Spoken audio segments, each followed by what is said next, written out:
Okay, 3, 2, 1. Namo tassa bhagavato arahato sama sambuddhassa. Namo buddhaya, namo dhammaya, namo sanghaya. Hello to all of you on the east side of the world and on the west side of the world. This video comes right after a meditation video that we just did. I have some good news for all of you.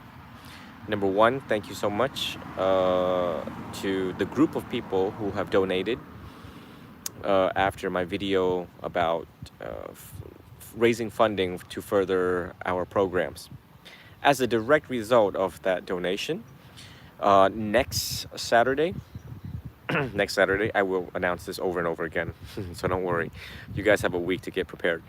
Next weekend, I will be meeting with 3 adolescent students, and I will be introducing them to Buddhism. But before doing so, I will use the best available adolescent science, adolescent psychology in trying to meet them where they're at. I need to find out a lot of things. I need to also measure their focus and concentration skills and level. And so therefore, I will be inviting the public. Any parents out there that is interested in, the question is, how do I get my kids to meditate? How do I get them to sit? How do I get them to learn Buddhism? We all know that lack of a good working philosophy is not a good thing for children growing up. If they do not have morality, you bet they will cheat, kill, lie, steal, all these things that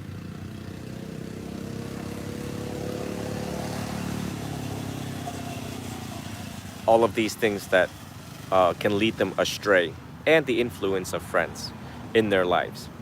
So therefore, any parent that want to observe world-class assessment, world-class evaluation in regards to adolescents, the design of questions, and how to gauge them, how to measure, and using the best available metric and rubric system to relate to them, to talk to them, to persuade them, to get them to learn Buddhism, to get them to be curious about this path, and subsequently sustain a continuation of practice of meditation.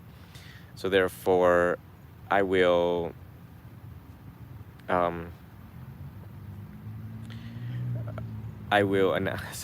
comments. I like for those parents here locally in the Pinellas Park area, in the St. Petersburg area, in the Tampa Bay area, in the Pinellas County area, and Hillsborough County area to reach out to me via email at onevietnameseinterpreter@gmail.com, or get with me via a direct message on Instagram so that you can register for the, what are we going to call this unique thing that I'm doing?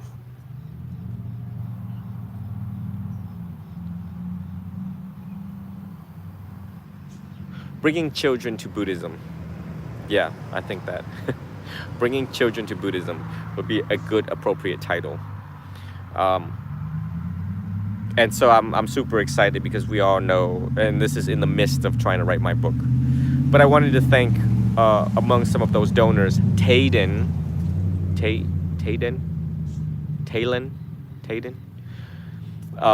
and amongst 3 other people for making the donations quickly, swiftly, without hesitation, and that these children and these people who are coming to Blissful Beginnings will be benefiting directly, as they will be receiving world-class instructions, world-class demonstration of how to relate to kids, which is one of the hardest thing ever, especially with the existence of social media and phones.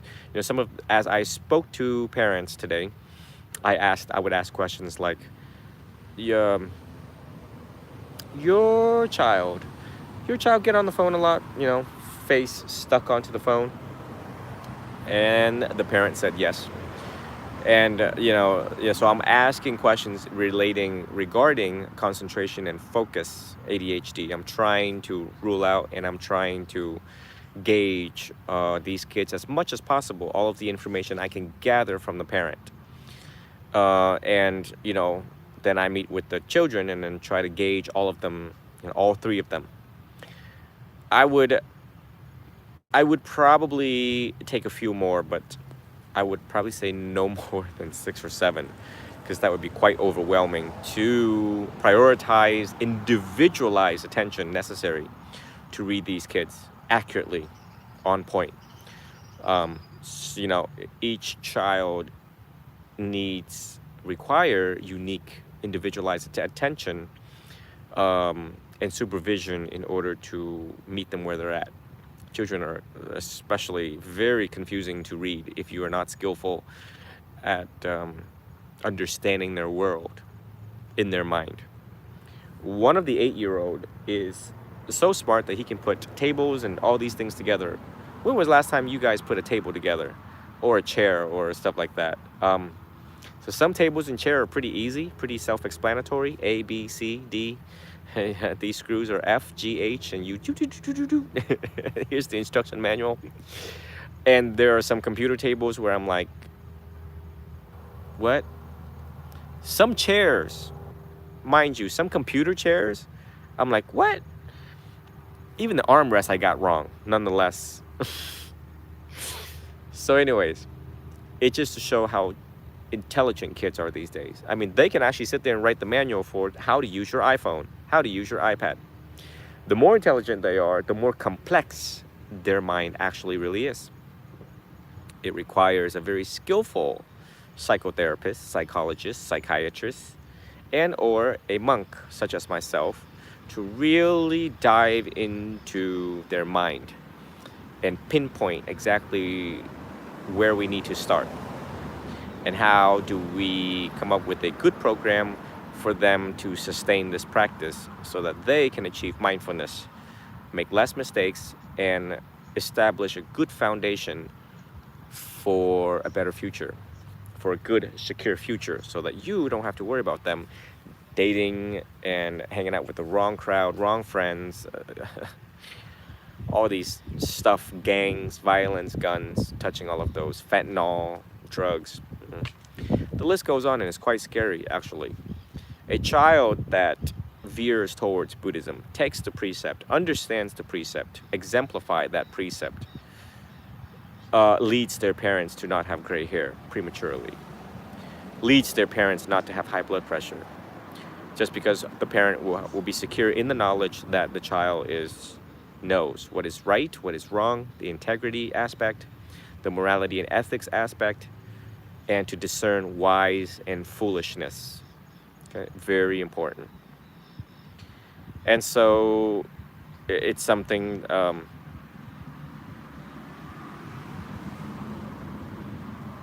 probably gonna have to create a poster or something. It's a lot of information now.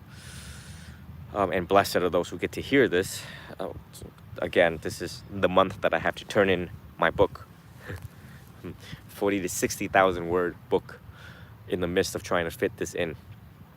But it had to be done, because I'm not going to say no to a parent that reaches out to me that has concern about a child's growth and development in regards to the development of the heart and the threefold training consistent with this tradition. So therefore, if I can break off a little bit of time and do this and invite you all to join, I would do it. Simply put, it's what makes a monk the good monk, skillful monk. One who says no is easy.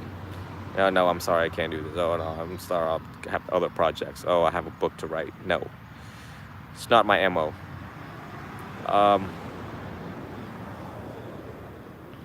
Yeah, I think that's really all that I have for you guys locally here.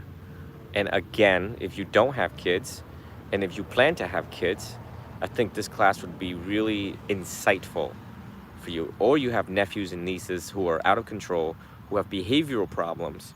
I think it's really good to just sit and observe the how.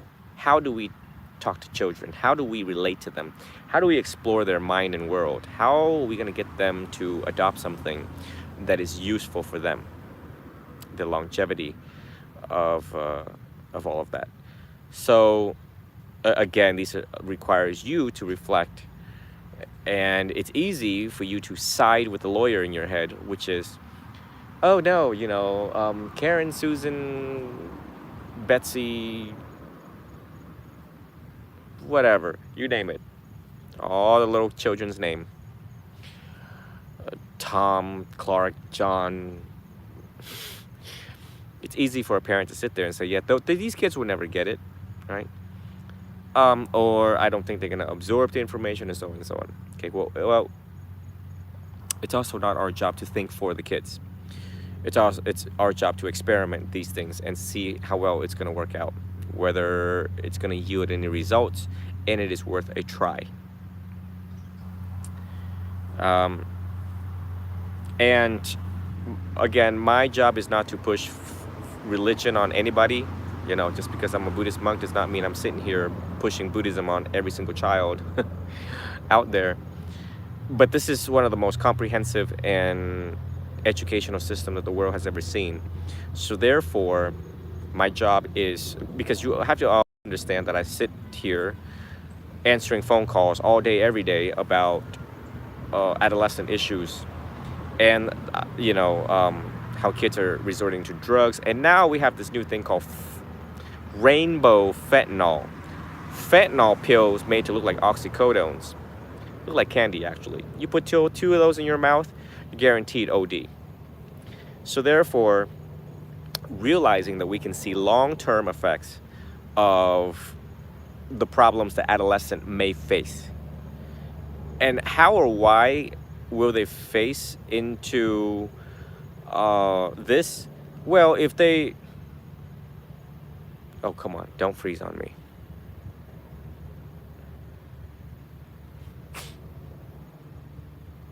Give me 1 second. Okay, we're back. We're back with Instagram. If children do not have the skills, if they're stressed out, let's say they get yelled at their parents, or their teacher gave them a bad grade, or they just broke up with someone. If they do not have the skills necessary, guess what they're going to be touching, folks? They're going to be touching that fentanyl rainbow pill. They're going to be touching alcohol. They're going to be touching all this other stuff. And the next thing you know, you are burying your children. And I'll be there to chant. So one must anticipate the potential and likely choices that they're going to be doing.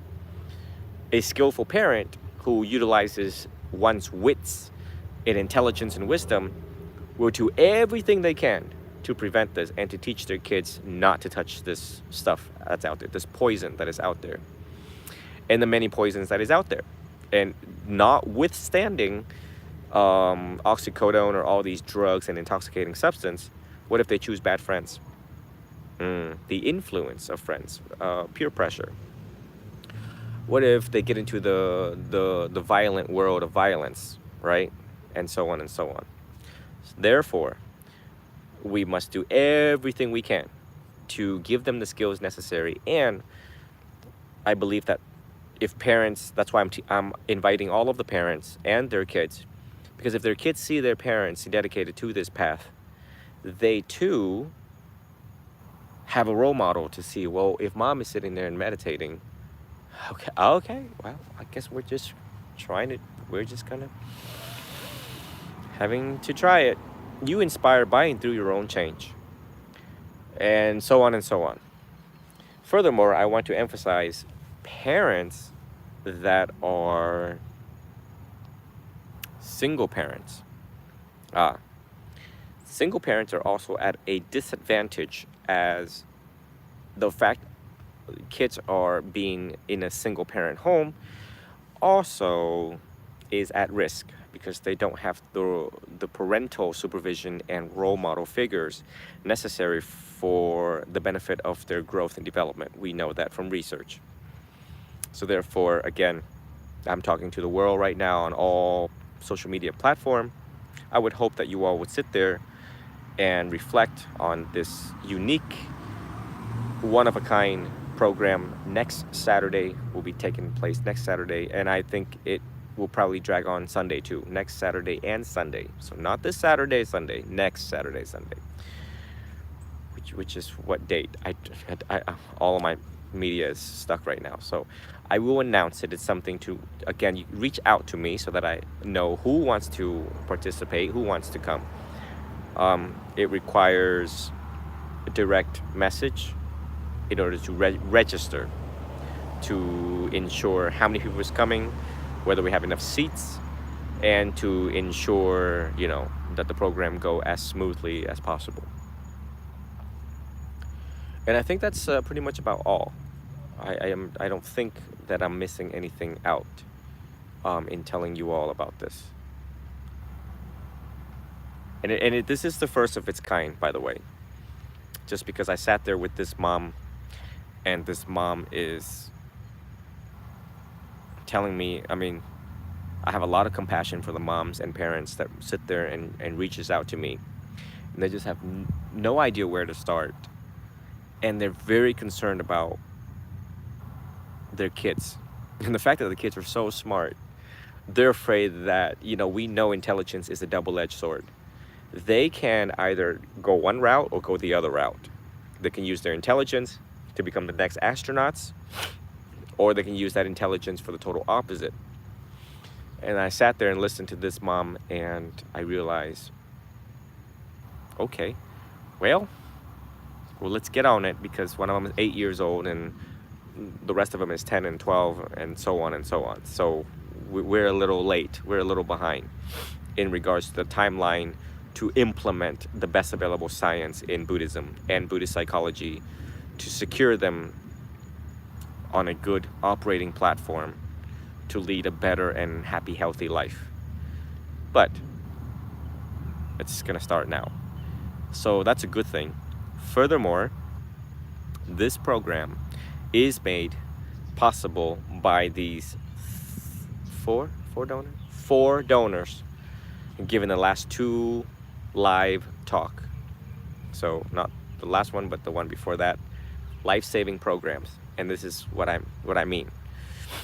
And part of today's announcement is that I want those 4 donors to see their fundings at work, to see the impact of that funding, and everything will be recorded live as next Saturday and Sunday comes alive, and everyone will get to see how I utilize adolescent psychology, Buddhist psychotherapy, everything in psychology, everything, PhD level psychology, methods, modalities, techniques, in asking questions, in figuring them out, and implementing recommendations, and then how to teach them meditation appropriate for their level of understanding and growth and development.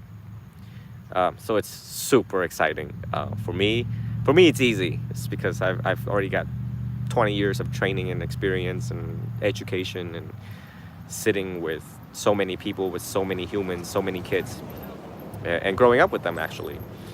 And I think it's going to be exciting for all of you to learn all of this and pass it along, and to take action. And one last final closing remarks is that if you take your child to monasteries nowadays, I don't know what the existing monks are going to say or recommend, because not a lot of them have this type of training, education, and experience. They're well trained in teaching the Dhamma, the teachings of the Buddha. But what do they do and what do they say if little 8-year-old Johnny comes into the temple and says, 8, 10, 12, 14, 16-year-old comes into the temple and said, I'm depressed, or I want to kill someone, or I just got kicked out of the house and stuff like that? What would they say? So that's scratching my head in regards to their qualifications, and just I believe, from my opinion, that they lack a lot of psychological training rooted in psychology to meet the adolescent who grows up in America, walking into an Eastern temple asking for advice that needs to be consistent with research, consistent with all of our practices, evidence-based practices. And that is why part of the funding for these programs goes to training the next generation of monks, the existing generation of monks, and next generation of monks to do the good work that I am doing. Without these fundings, I mean, we're already short of books. We're already short of so many. We're short of books, phones, iPads, laptops, necessary tools to carry out our functions, necessary tools. So in the forthcoming days, I will be asking those who have old phones, old iPads, old computers to donate them to my dad's office at 8800 49th Street North, Unit 205, Pinellas Park, Florida, 33782, so that we have enough materials and resources.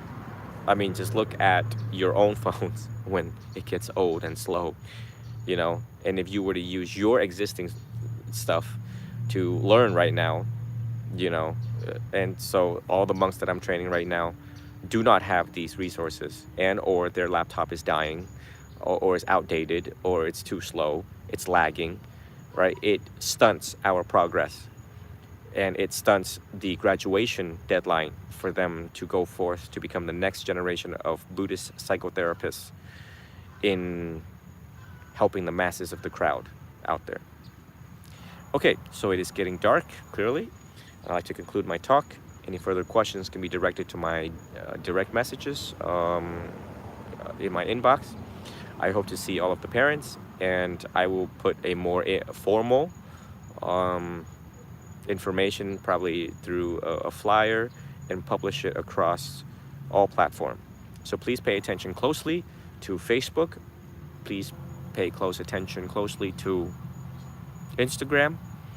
And my phone number is 727-459-1697. 727-459-1697 for any further questions. May you all be well, be happy, be free, and always be healthy. And until the very next time. Satu, satu, satu.